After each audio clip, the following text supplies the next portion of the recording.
if I wanted to, I could show up holding a giant banana as my blaster rifle, and technically speaking, there's nothing they could... Alrighty, welcome to Armor Bites episode 6, where we welcome back the Bearded Wonder, now with more mohawk. Yeah, he's sporting that, 100% more mohawk. Yeah, that Fallout Raider mohawk going on here. He's gonna, raid some settlements here anytime now. Actually, it was the Fallout Raider is why that's I why you started with the started it. mohawk. Yeah. I did the faux hawk the first year that I wore the Raider, and it was like, well, if I'm going to do it, I'm going to do it. Why not? Why can not? do it. I haven't had it for the past couple of months because this interesting story, sideline time, tertiary issue. Already way off topic. So, and we have no topic yet. We do sort of. We have a topic, but yeah. But yeah, so I go into, I'm not going to name the place, but I go into this local place. It's a chain place, and they advertise strip like club. for guys. For guys. And I'm like, hey, can you cut a mohawk? And the guy's like, yeah, great, no problem. So sit down. He starts going to town. We're talking. Turns out he knows. I don't want to say the name because I don't want to get anybody thrown under a bus. But a certain person who is linked to Pensacon that we know and dislike. Oh, that's it. We're banned. He knows this person, and we were talking about that person, and great conversation talking about Star Wars and video games and nerddom. And he finishes up the cut, and the whole time I was faced away from the mirror. He finishes up the cut, he spins around, and it was a very serviceable high and tight that was not a mohawk in any way. And it was like, well, this is not a mohawk, guy. How? And he's like, oh, you just kind of push it towards the middle. And it was like, okay, so faux hawk it. Okay, gotcha. So yeah, I had, half inch on the top, 3/4 of an inch, maybe high and tight.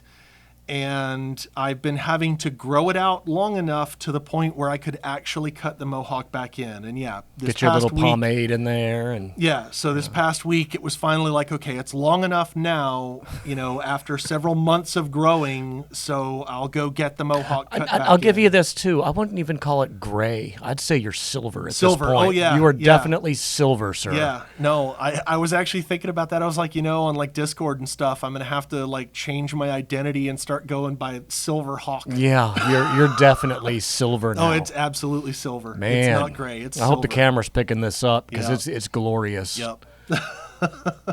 Like that's Troy ounces right Mr. there, Producer baby. Guy, if I remember, I'll try and text you a picture of my mohawk at its finest. When I had it dyed blue for Kayla's graduation. it was like really long too. Yeah. I had it like, and it was like skin. Like I Bic razored it on the sides. You could almost done freedom out. spikes. It was dyed bright blue. It was awesome. Oh, sheesh. Yeah, I'll try and remember to send a pic.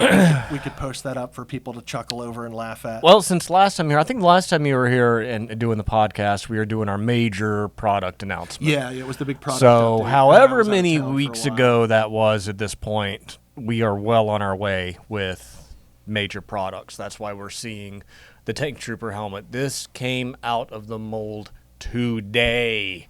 Spent Saturday, Sunday, Monday, Tuesday, all making this mold, prepping. Saturday was prep. And then today was getting it out and casting the first one for a clean out. So this is the first casting. It's our clean out casting. It's a little thick, a little heavy. It's going to sit on the shelf as a master.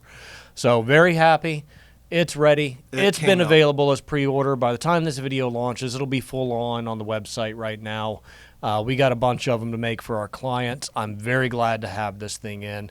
Other little updates we've done, all the masters are made for the animated Clone Trooper armor. That's being set up into the molds right now. The helmet is printed. It needs a lot of work to get it ready for molds, but it's going. The Imperial Super Commando is well on its way. That's been by Big Fred's models on Etsy and Patreon. And he let me know today that we were the first ones to get his gauntlets printed here. And man, these gauntlets are nice. I haven't been through post-cure yet, so they're a little sticky on our end. These sides just go right together. Yeah, they clip in perfectly. They just clip, no force. We got the little side piece here is hollow. It'll glue on the side. Now, we have it out back. They're all printed right now, but we have the whistling bird thingy and all these little details are separate on here. Dude, this is like the nicest set of gauntlets I've ever seen, These ever are gotten great, to deal yeah. with. They're just beautiful. Love them. So we got these. These are like going to be how they are with production too. These are getting printed for production in the flexible ABS-like resin. And they're well sized. Yeah, too. I thought they were a little big at first, and then it was like once I actually got them on, it's like no, Yeah, they're with an undersuit they're pretty under there, good. just a tiny little bit And of padding the- to keep it in place. The Super Commando undersuit is a little thicker. It's like 7 to 10 ounce duck clothish. Which another thing too for undersuits for this, we're looking at Sheev's Emporium, like Sheev Palpatine. SHEEV. That's correct, with apostrophe S on that. He's doing pre-order runs for his Imperial Super Commandos and Darth Gideon's, so you can jump on him. So back to the Super Commando Moff armor. Gideon, not Darth Gideon. Darth Gideon, close enough. Moff. He's wearing all Moff black. Gideon. He's a Darth. He Kind of, yeah, He close was enough. Kind of taking over the role. And then he was like trying to do the force power thing with the strand casting. Yeah. Whatever. Yeah, we've also got the calves and the ankles. They're printed out. The thigh armor's printed out. And we're waiting on Fred to finish up the torso, the belt, the jetpack, and we're good to go. I don't have it here, but we have our version 3 of the Super Commando helmet. It's printed, ready to go into its next phases of finishing before molding. It's still the Fred helmet, but scaled up a little bit, widened a little bit, and it's much more appropriate now. Fred's That's the looking one I at could it. actually fit on Right. my head. And it still has removable collar X and all that fun stuff. Let's see. We did add Gideon to the list. We've got the Gideon helmet up for pre-order right now. Cam and Leon, who did this helmet, is working on the armor. I've got some of those files already, but I'm just going to wait till he has it all done before we start printing it. I want to make sure everything's uniform and to scale. The Stormtrooper helmet will be the next one to get molded right now. It's going to go through his cleanup phase here pretty soon. And then we'll get the animated clone helmet and the Gideon helmets molded. So, yeah. Dude, I'm tired. You've been working your butt off. We really have. I mean, all those machines have. We've been able to upgrade our printers from 4 Jupiters to 6 now, thanks to a couple of guys from the Jupiter Facebook group who messaged in saying, hey, I got one used. I'll bring it down to you. Great, David. And then, oh, shoot. I forgot the other guy's name. Sorry, dude. Thanks, other guy. Yeah, thanks, other guy. We met over. He was from Jacksonville. We met over in Tallahassee and dropped off the printer, talked a bit. So we got 6 in there trucking. We were able to print out the whole animated armor in a week over 4 printers. So we had to bring in a couple more to keep up with production. It's nice having these things to do your masters. We've still got like a lot of production parts that are being made on printers, so I couldn't clog them up and wait as we went. So yeah, I mean we're going. And in our agreement with Chris, the prop guy, has expanded a good bit too. We're going to be doing a lot of stuff for Chris. Okay. A lot. Like Chris is by way of trade. what it kind amounts of to? like Chris's life is taking him in another direction right now to where he can't do as much production as he'd like to. He's got more models than he can ever produce into armor. So it's like, okay, well, let's see how this animated thing goes. And it almost immediately turned into, well, let's do Galactic Marine. Let's do Republic Commando. Let's add on all these animated creatures. It's like, okay, whatever. So we're just going to stay busy. And it's kind of a unification of the hemispheres. He's in Southern Hemisphere. We're in the Northern Hemisphere. And we'll be able to do global participation. global. Like, we'll be able to do all the production cooperation. up here. We'll be able to ship worldwide for him. He'll still be able to benefit from everything that he's been making. And no, it's total global domination. That's the ultimate Global goal. domination! Global domination. And we're well on our way to that if I can ever get some rest. That's the end goal of global domination it is for is. you to have a day off. And I will side note on this. Like, I've been working straight days. I'm always up here anyway to rotate prints or something, but I've been working straight days where I'll be here for 5 hours, be here for 9 hours, Monday through Friday. Weekends mean nothing anymore. This is not going to last forever. Absolutely not. I'm already feeling the rundown, the burnout. I'm excited to be excited about doing projects and stuff again. But working like this is not healthy. It's not healthy for absolutely anybody. sustainable. It's really not. So I'm making a list right now of who are our priority customers, the stuff that needs to go out, what's our priorities in our projects that need to get done, and then to start scaling back the hours and actually being sure that I take full days off. Because it's nice to build all this stuff up, but it's been at the expense of family and well-being. So that's not going to last forever. And that's kind of something I need to point out to everybody, too. These are Star Wars props. You know, we make a commitment to you whenever you make a commitment to us purchasing something. You're going to get it. Emailing us after a week of placing your order of when you're going to receive it doesn't do any good for any of us. Yeah, that's something I think a lot of customers misunderstand. They think that, you know, here at 850, you have a warehouse full of shelving with kits that are already made, and when somebody buys something, we just go pull it off the shelf and drop it in the mail. I wish it could work like that. I really wish it could work like that, Yeah. but we need more employees here to be able to do that. But I also know as soon as that we build inventory of one thing, everyone's going to want something else, so it has to go back into production. So yes, we have inventory of resin for making helmets. We have inventory of resin for making prints. We have inventory of plastic for vacuum forming. We just have to wait to see what y'all order so that we can actually go out there and make it. Yeah. And and there's oftentimes a little bit of a queue, if not a significant queue, built up of, you know, when you go back to vac form on days when you pull, you're like, okay, I need 3 of this set, I need 5 of this set, and people don't necessarily understand. And it's all done by kind of like age and priority. Like we always try to go with some of the oldest orders right now. I know one of the oldest kit orders we have right now is a Shore Trooper. And so he's at the front of the line. We don't have any other Shore Troopers with him, so another complimentary kit will be made along with him. So that one will sit in inventory. And you know, and it just kind of stacks. Like I just did a big day of doing parts runs. And, you know, if we get in a mouse droid shell order here or an abdomen order there, they kind of go in the parts runs. And then I let that build up and accumulate until, okay, this is a full day's worth of work in production. Let's get this going. And it's the same way with the 3D printers. When you have prototype projects, you're having to wedge them in around other orders. You know, people think, again, when they click buy that, okay, we're just going to go to a box that has, you know, 500 of this thing. Now, sometimes that is kind of true. I was actually in the print order, in the print room, opened up my phone, saw we had an order for a Death Trooper canister. Like, oh, okay, cool, great timing. Turn around to that printer, push a button, went, all right, we'll see you tomorrow.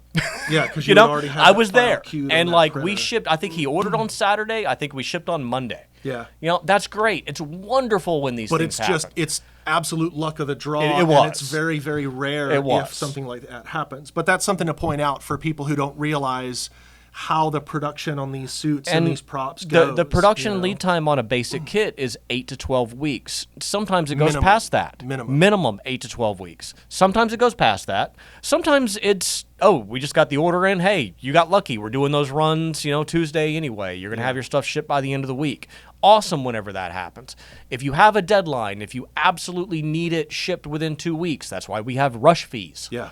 You know, $100. We drop what we're doing. We make sure we have the inventory. We go over there and we form the kit.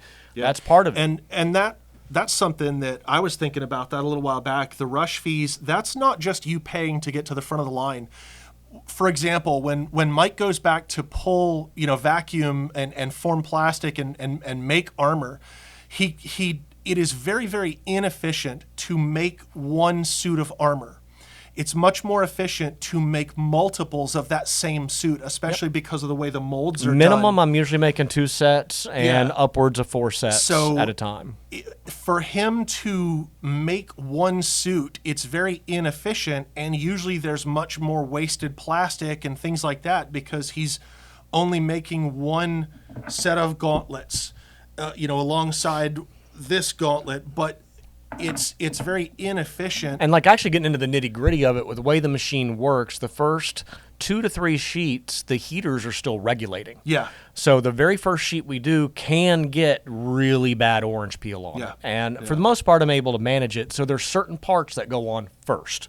Every time, or it doesn't heat properly, and it's just a really bad blobby pull. I can't do a chest plate as the very first pull. No, I cannot do that. That would never work. We have to do things like forearms, and that's usually how those things are set up. And then I get through those forearms, and the machine's fine after that, and it can run as long as it doesn't sit for longer than about 45 minutes. which it never does. No, when you're foreman, you're back there turning and burning. Oh, It usually, doesn't yeah. sit for more than a few And seconds. like today, when we're doing the podcast, it's like I specifically do not vacuum form on this day because I will be so worn out. Yeah. That I'm already worn out anyway, but I will be. No, I'm jello. I'm done. It's. But yeah, it's like the machine starts getting warmed up. I do a bunch of workbench stuff. I go over and I vac form, get all that sorted out, drag it inside. That's it. I'm done for the day. Yeah. I can do nothing else. And when I miss my 20s. I know, right? In my 20s, I'd have been like, 10 sets of armor? Nah, no problem. I'll do 10 sets of armor in a day. Yeah, no, not anymore. Now it's like... But that's how it works, though, is, people don't necessarily... Nobody sees an eye of... they get little glimpses from the videos that you guys post. And we make it look like easy. that. Well, that's experience. Yeah. It's a lot of experience. It was not easy 25 years ago. It wasn't even easy 15 years ago. Now I can make it look pretty easy, but I'm sitting there hating life.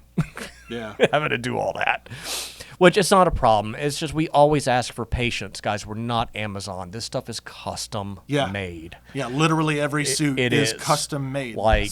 We had a rush order come in for a Shore Trooper Grunt, and I've actually been trying to get to just one more day of work on the workbench is all that they need to get finished up. And I've been trying to get to that all this week. Is it a fully completed suit? Fully complete. Okay. Everything's painted. Everything's detailed. Everything's ready to go. It's just on my workbench for strapping, weathering, and then finishing up the helmet. So really it's one day of work for me, maybe a day and a little bit in the morning if I'm installing an island. So it's not that big of a deal. It's hard even getting to that.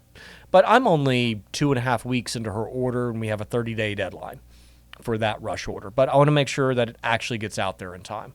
But right behind that, I've got a Shore Trooper that's already rough assembled. I've been trying to get to for a month. It's just always something else coming up, and I keep looking at it going, I really need to get him into paint because we've got its sister suit that's already painted, already masked off, waiting for the blue. And it's waiting on that suit because they need just a tiny bit of blue being squad leaders. But we don't want to waste all the materials and extra paint. I want to run at least both of them at the same time. So as soon as I get this rush order done, he's going on the bench so I can get that through to paint. And then I got a whole other list of priorities. Like I was saying, I'm making a list of priorities for some of our aging builds, getting them out, seeing where we are in our projects. I'm going to start scaling a few things back. So there's kind of our shop update. Wow. That was almost a whole show right there. Almost. We almost may as well just be like, hey, this is just our shop show. I mean, that actually kind of dovetails nicely with what we brought up for today's topic of discussion. So before we get into our topic of discussion today, remember our sponsor of Raid Shadow Legends. We still don't have sponsors. By Raid Shadow Legends. No. It'd just be nice to have one of these videos get over 1,000 views and get over our 10,000 subscribers, but it ain't for the money. Okay. We'll get there. We'll get there one day. No Raid Shadow Legends, not happening. Yeah, topic of the day, and I agreed with you. Topic of the day, and this came out of, I was reading an article the other day about DIY computer build versus buy, and the Coca-Cola. Dr. Well, Pepper. bottled by Coca-Cola. Yeah, bottled by Coca-Cola. Yeah, under license from the Dr. Pepper company. But yeah, the article was talking about, people who years ago, when we were younger and full of piss and vinegar, it was, why would you buy a pre-built computer? They're not that hard to build. And now it's like, as you get older, it's like, I see the merits and I don't want to hassle with, is this part compatible with that part and things like that. And I was thinking, that really kind of applies a lot into even especially what we do here at 850. It's a big chunk of our business is, completed built suits. Yep. And that's something that's changed. That was like, we were doing them years ago, and then it kind of fell into doing kits. And then, once all the 2020 stuff happened, it was like, nope, you're back to building armor. And again, that's fine, because sometimes you just want to open up a box, and pull it out, make a couple adjustments, to fight with building it, because building a kit it's not a small task to an it's inexperienced not. Builder. That you're looking at, a month potentially of dedicated time, and it, after work. And something on the we've noticed in weekends. our squad too is armor parties just aren't as much of a thing as they used to be. They really aren't. They've really disappeared. Locally, our squad's been holding some, and I mean, I haven't been to one in nearly 2 years. I mean, mostly because it's like an hour and a half drive away, and it's like, why do I want to drive 3 hours round trip to go to work? Yeah. I can drive 15 minutes to go to work. Yeah. Like, y'all can come to my place. Like, actually, we're hosting an armor party for our Mandalorian clan locally, the Drexel clan. That's this Saturday, June 3rd, which would be last Saturday by the time this video uploads. But yeah, we're hosting one. And So- a lot of it's to meet people and let people meet each other because we Yeah. don't do a whole lot of events. That's well, it used to be the armor parties were how you met your your fellow squad members and how you socialized with them. Man, and even Because being there like was a no new guarantee. member. If you're brand new, it's like, hey, I'm interested in being a Stormtrooper. It's like, well, come on over to the Yeah, armor show party. up to the armor Y'all party. meet some of the people and see if you even click. Yeah. You may just think we're a whole bunch of raging lunatics, and why would anyone ever want to wear this crazy stuff? Yeah. Or you're just somebody that falls right into the group. Yeah. Yeah, and you're just like you've always been there. And yeah, I can't say we've ever seen that many rejects over the years. I've seen a lot of transients over the years, like, oh, I'm here from the Navy, for school, or well, I'm we're stationed in a big military here. town, so yeah, we get Yeah. a constant flow of new people coming in, hanging out with the squad for 6 months or a year while they're in tech school for the Navy or whatever, Marines or whatever. And then they move on. They get their duty station, and And head on overall, on topic, I mean, I'm right there with you. I wish I could push buy now, and 6 months later, some of my armors show up.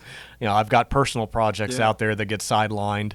They're all in place, but it's like, I just wish I could buy it. Yeah.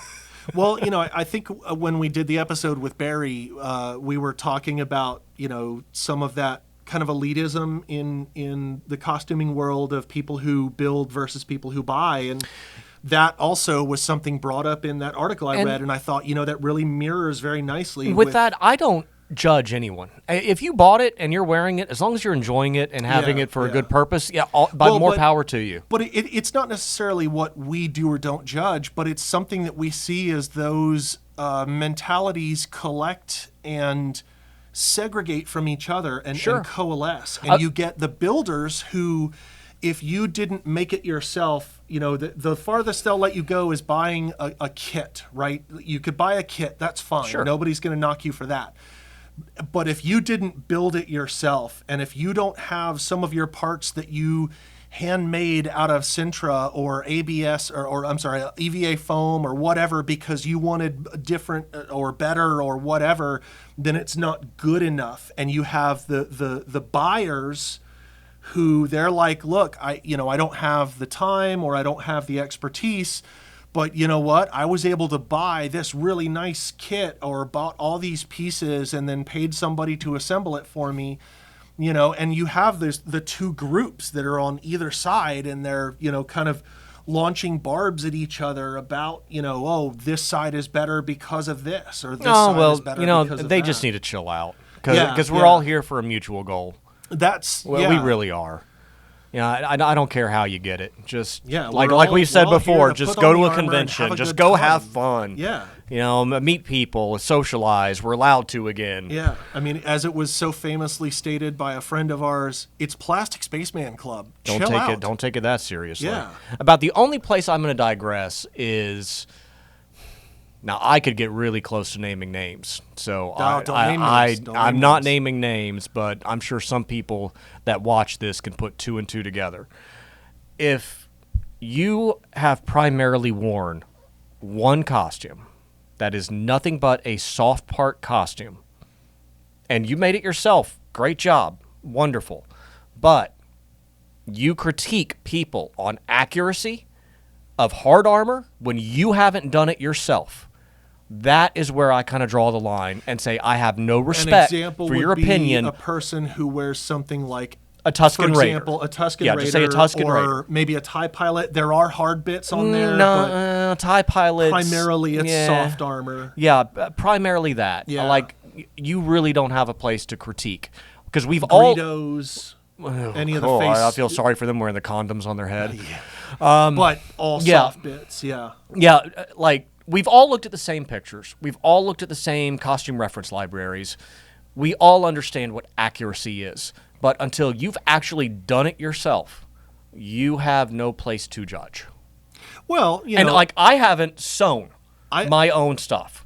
So I have no place to critique your stitch lines on your Tusken Raider. or Kylo Ren, yeah, Yeah, or your Kylo Ren, I'm not or going to your knock officer. how your Kylo Right. Ren's I don't. I inner do not cloak have that is not expertise. stitched right. Yeah, I am more apt to super glue fabric together than stitch it. Yeah, I've done that many Yes, times. I do that all the time. Many times.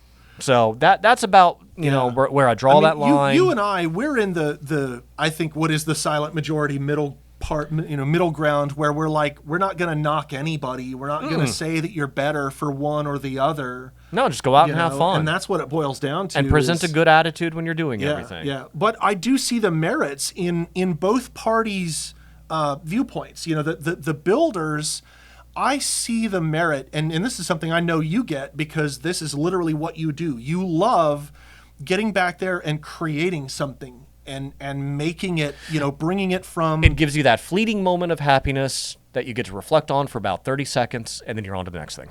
Or before you start picking out, oh, I did this wrong, I did that wrong. Oh, I've shoot. got this tiny little detail. The thing that really gets me is if something goes out and I feel wary about it. And it's the exact opposite. Like, they love everything about it, and then they'll point out something that I totally missed and went like, wait, you're critiquing that? Yeah. I'm like, really? Yeah. But overall, everything's great. But yeah, for the most part, yeah, we don't get too many critiques. I know there are things that are just never perfect because nothing is ever going to be 100% perfect. Well, I mean, I just not guarantee you gonna happen. on some message board somewhere, there's some actually guy that's critiquing he's our there armor, somewhere. and who cares? And go ahead. I mean, You know? have fun. It's going to happen anyway. I mean, a good example of that sort of person, this was on a Facebook group for Death Troopers, and a guy was showing off his DLT-19 that he had printed on an FDM, a standard FDM 3D Wait, printer. are you talking about the guy whose hoses were crossed instead of being straight? No.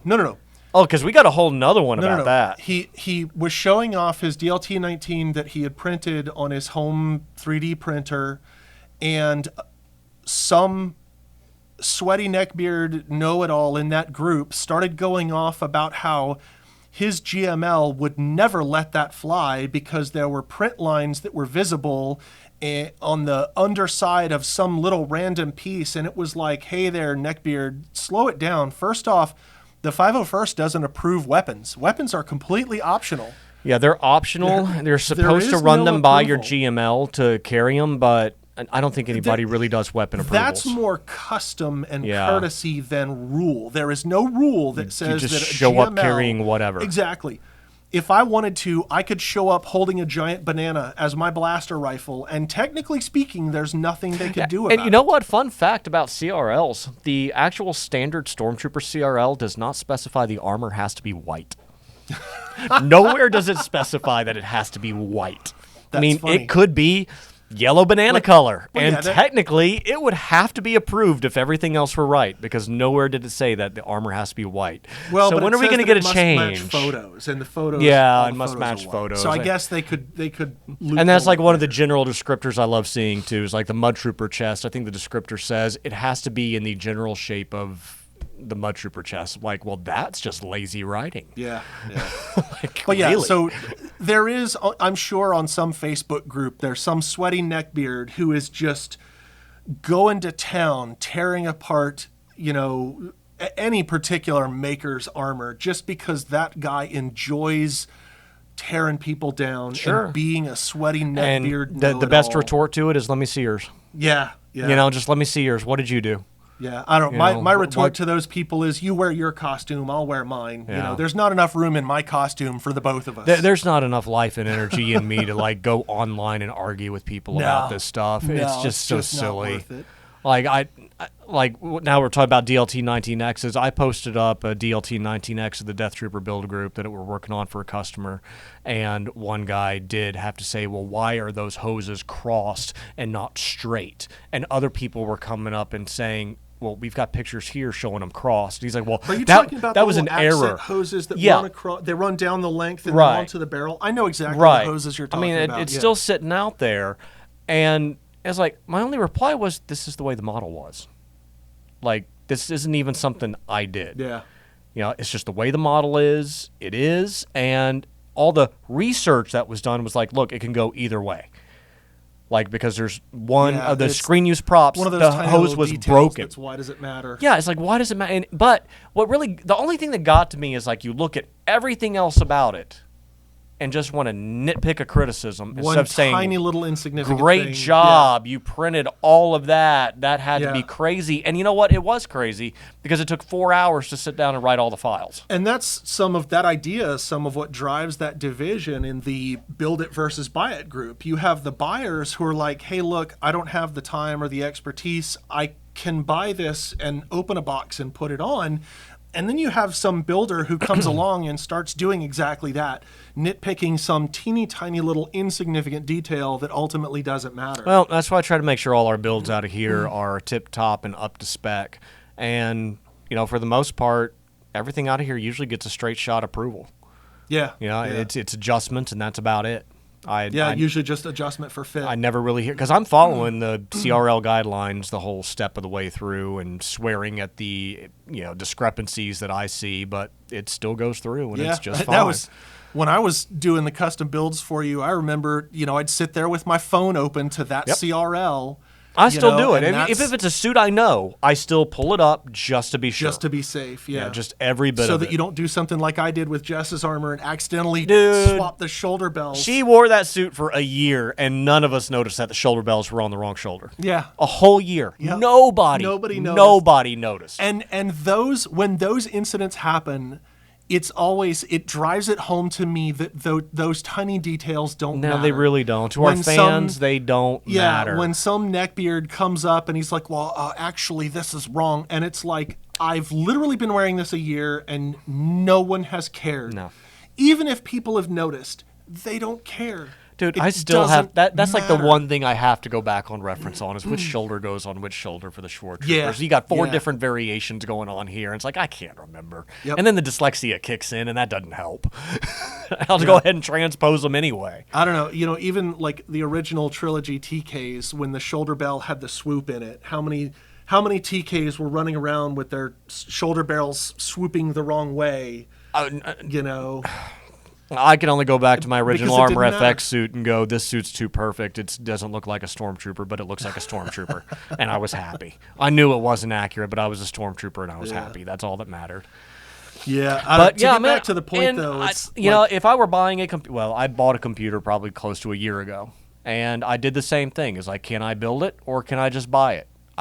It was just easier to buy a $700-800 gaming desktop to keep at home than to go through all the specs and everything that I have to buy and make sure you got the right power supplies and PCIs and ASCII. Having to run all your parts through parts pickers online to guarantee compatibility. But if you've been building computers your whole life, that's easy for you. Yeah. And by all means, even when you've been building computers your whole life, it's like, you know, suit of armor is the same way. When a suit comes out, right, and you're doing the assembly, some little part came off the printer slightly different or vacuum formed slightly different, and it takes you a few minutes of modification because for you it's not a big deal. You and I, we've been building long enough, we can run into that little snag and go, oh, okay, I can fix it by doing this, whatever it is. Whereas somebody who's at home, you know, when they've built their computer out of parts that they bought online and they push power and it won't boot because there's some random red wire is plugged into the wrong place on the motherboard, or even beyond that. Let's say that the BIOS doesn't play nice with the sound driver that was installed, and it causes problems, and their system won't post. And they have no idea how to progress, how to fix that thing, how to diagnose what's wrong with it and fix it. Yeah, it's almost like how many people know what BIOS is anymore? No, anybody who builds computers knows the BIOS. We know it. I remember having a boot, and but you know, it's the same way with armor. When there's a little snag, somebody who is not intimately familiar with the process of building, they may not know how to get beyond that snag or how to assemble the you can't just say system for their this armor part is crap because of this. Like, no, do not confuse your level of skill with the product quality. There Yeah. are times when the product quality is bad, but every suit of armor I personally wear is usually from B and C grade parts. Or not even product quality, but just products or parts of products that are intended to be assembled a certain way, and that person doesn't realize it. Yeah, no matter how many tutorials you have out there. That is a huge, like, pro for the people who are on the buy it side of that argument. You know, it's and then it takes the people on the buy it side. I don't have to fight with anything. I can literally just click that buy button. 6 months later, my box shows up. I open it up and I put it on, and it was zero problem. And that right there is the only thing that they really need to question. How do I put this on? Well, generally you start with shoes. Yeah. Generally. Yeah. Not in every case. Clones. Yeah. We don't put on our shoes first. We put on our abdomen. We put on our thighs, and then we put on our shins, and then we put on our shoes, and then we put on our spoons. Yeah. And most then you're trapped. Armor, though, it's literally bottom up. You start with your shoes, your boots, and you work up from there. Pretty much. It's not that bad, which we need to do a whole video really on that, because there's really only two primary ways to put on armor. If your thighs are closed, you're going to put on your shoes after your thighs. If your thighs are open, then you can put on your shoes and your shins and your abdomen, and then you can jump on your thighs, and then everything else is just there. It's pretty simple, and after you've done it a time or two, you just know how to put it on, and then hey, can you help me get this around here real quick, and you're done. Yeah. I'm right there with you. I get it. Now, what brings it to the next topic it's more like a sister topic. Do you buy a kit or do you print a kit? Oh, yeah. And I've got my own opinion on that. Well, it's going to fall into roughly the same two camps. There's the people who have no problem with 3D printers, have one available, or maybe know where they could get one really affordably, and printing is fine for them. And then there's the other side of the equation that's like, I don't want to fight with, I don't want to have to buy a printer for the expense. I don't want to have to fight with the technicalities of getting it dialed in. I have a printer. I have a somewhat moderate knowledge on how to use it. I want this helmet. I buy these files and then go, well, crap. That's a lot of printing. Yeah. It's 48 hours just to print the main shell, and then I've got Assuming that you don't have a small volume for your build plate, and you have to slice you got it down a 200 into dozens cube, of little pieces. And it's in all these, and then you start looking at it, and you go, or you deal with failure after failure, or this part didn't line up here. Yep. It's like, at what point do you go, I'm just spending $200 buying a helmet? Yeah. And sometimes it's just easier that way. Yeah. I'm in the opposite camp, because I had somebody bring by a helmet trying to bribe me the other day to do some work for them, and I looked at it and I was like, dude, I don't want it. I was like, if I want that, I'll go set up the file and I'll print it. I'll have it tomorrow. It was like, you're not tempting me. Yeah. What else do you have? A few years ago, though, before 3D printing was a big thing, I have literally watched people bribe you with helmets. Yeah, and I do. I like helmets. I like blasters. And that's what's been happening really a lot recently. Like, I just printed out my Death Watch blaster, and it's like I had that fleeting moment of happiness again. Oh, I came off all the printers, and it's going to sit here for 3 weeks. I printed it. I'm happy I have it now. I'm glad I didn't have to buy it.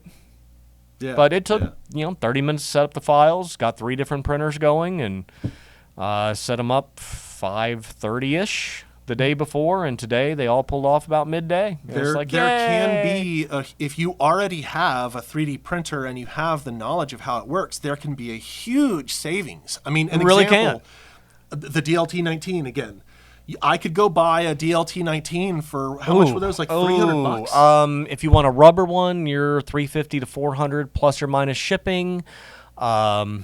A lot of 3D printed kits I've seen for sale on Etsy are between $200 and $300. Yeah, roughly in that And those same are just ballpark. like PLA printed. Now, how much filament is it going to take you? I'll just ballpark and say $50 in filament. Yeah.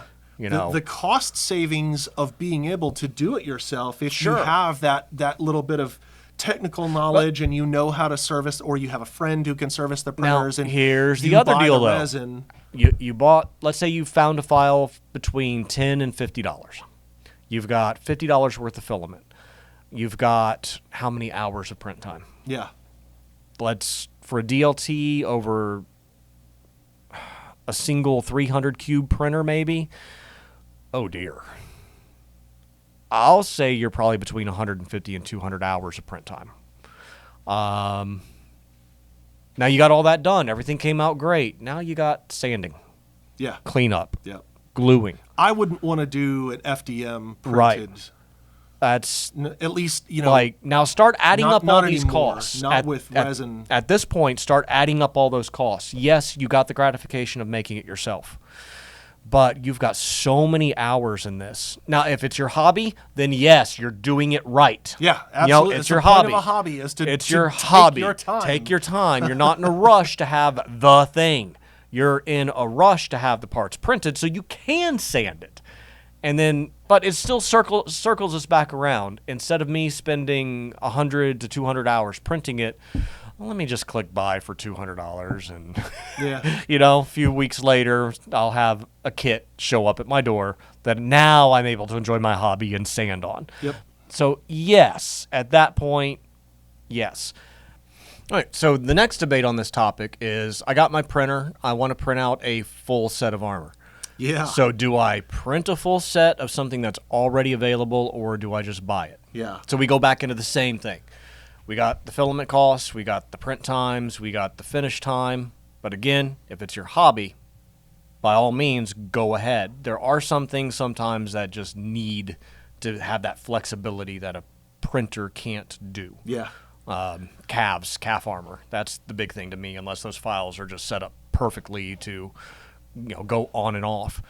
And I saw this debate, and it did kind of irk me a little bit, because someone was asking, is it better for me just to have my armor printed, print my own armor, or buy a kit?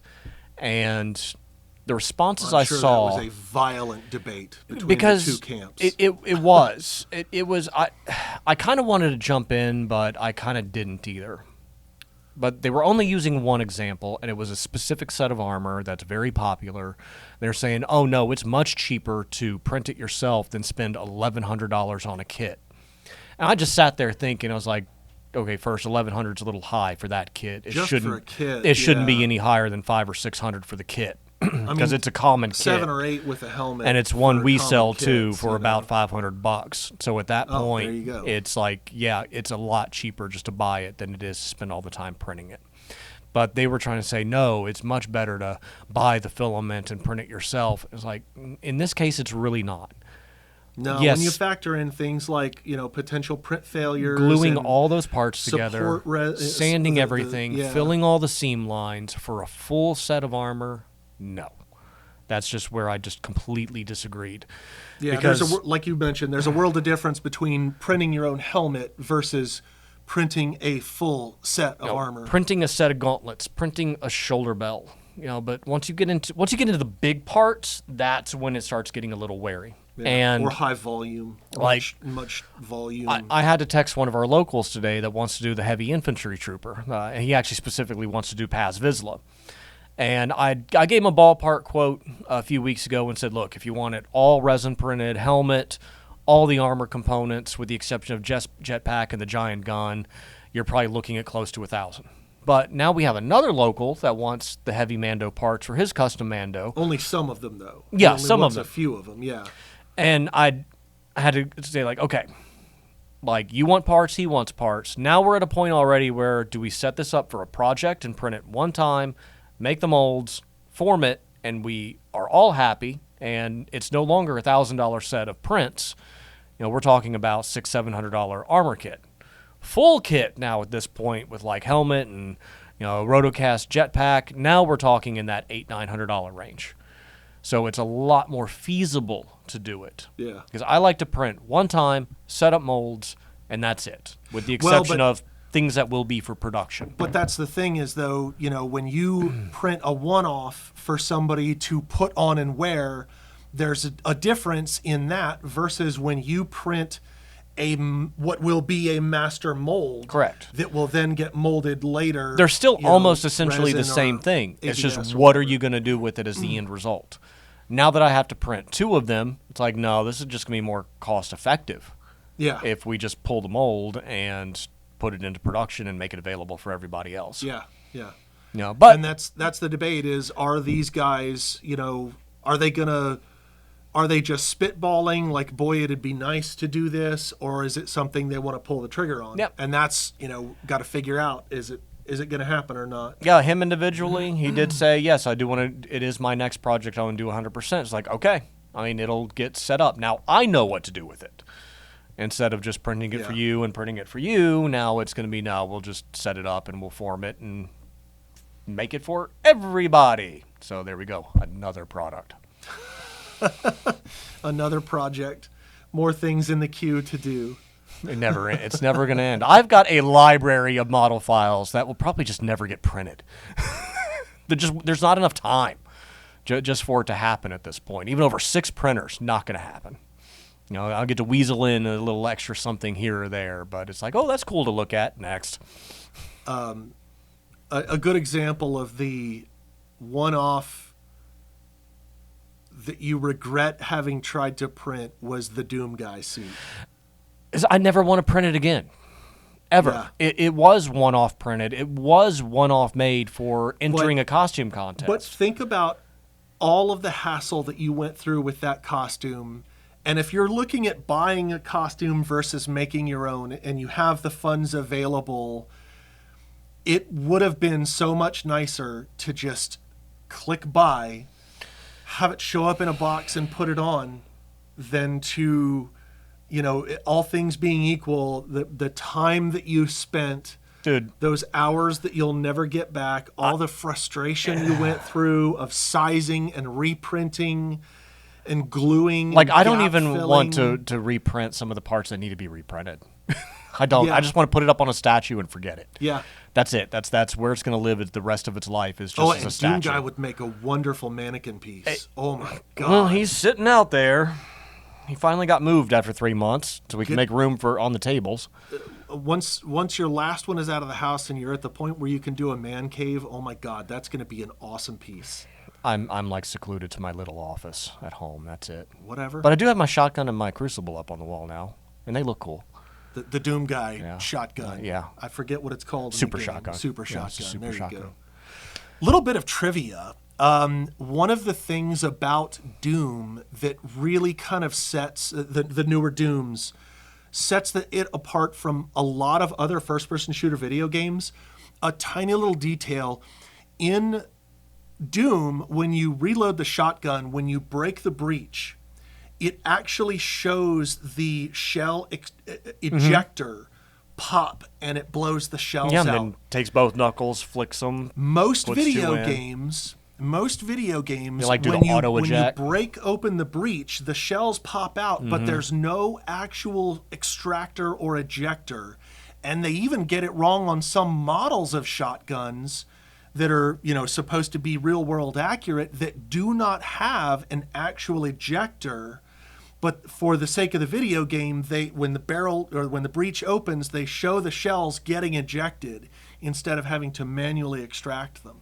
So yeah, a little bit of trivia about Doom and what makes Doom a really good video game. Yeah, there's another video out there of a weapon museum curator guy that reviews video game weapons or something like that. Yeah, and he kind of describes them and says, the comparison to the real world is this. And, I know the guy. He's the curator of one of the British guy. museums. Yeah. Oh, I can't think of his name. I can't either, and I think it's like an IGN channel or something too, one of the more major ones. But yeah, I mean, I've sat there and watched him, and sometimes he looks at him and just laughs. Yeah, like, oh, this is just sci-fi gun. Yep, yeah, 100% sci-fi. And then he analyzes a shotgun. He's like, oh no, I mean, it's a basic, Winchester type model shotgun, and you could tell it was based on that, and it has all the little scroll work on the side that's purely decorative and.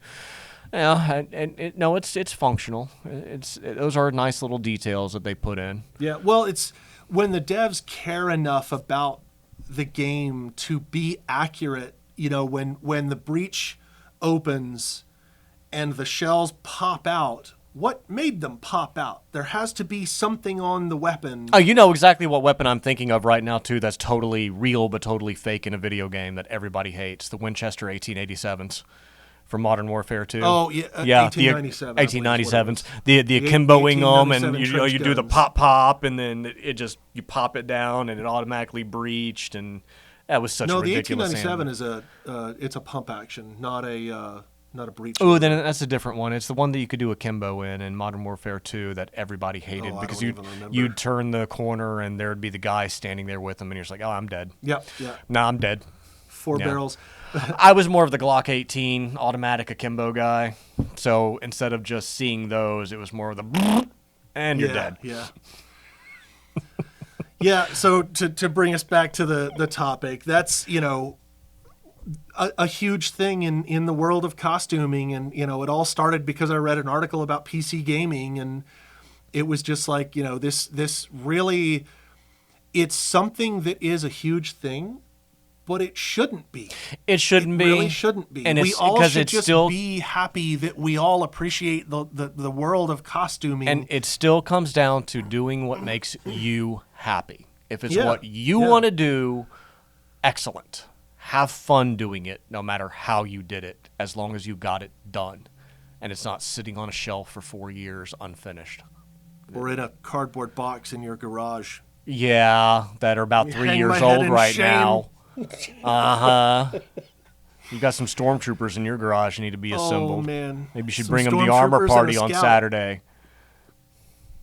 2 Stormtroopers and a scout. Wouldn't hurt, literally actually. Sitting in a box in the garage. At this point, I think the thighs, the chest, the back, and the biceps all need to be changed out on that suit anyway. They don't need to be changed out. No, they do. No, they don't the biceps were the out. tapered style, so they do have to be changed out to cylindrical. All right, well.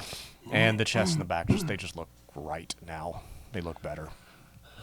I know. You're too damn picky. I am.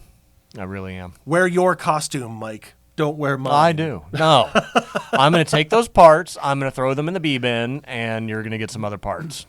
Because... But the B bin is where the best costumes come from. They do, because I wear nothing but stuff from the B bin. Most of my costumes have been B-bin parts over the years. Yeah. And that's why we don't really have B-grade parts, because we use them. I texted you about it. You said don't bother, but my friend that bought that original Scout from me years ago had offered to give it back. Yeah. He can give it to you all you want. It's just he was like, I'm not even looking for any money for it, but I was thinking that would be kind of funny to put up as a museum piece. One of your, 20-year-old. I did run into an old Scouts being used in a photoshopped picture I found online. I saved the picture. I don't remember what it's for, but it's like I recognized the chest straight off. It's like, yep, I made that. They got rounded over a couple years later, but I remember the old square chest very well. Yeah. No, the old armor you have, I think he had to sell the helmet off a couple of years ago, so it's just the armor. The arms are still salvageable. The hip pouches are the hip pouches would still be salvageable. Piece. The belt, the chest, the back, the tank, all that would need to be redone at this point.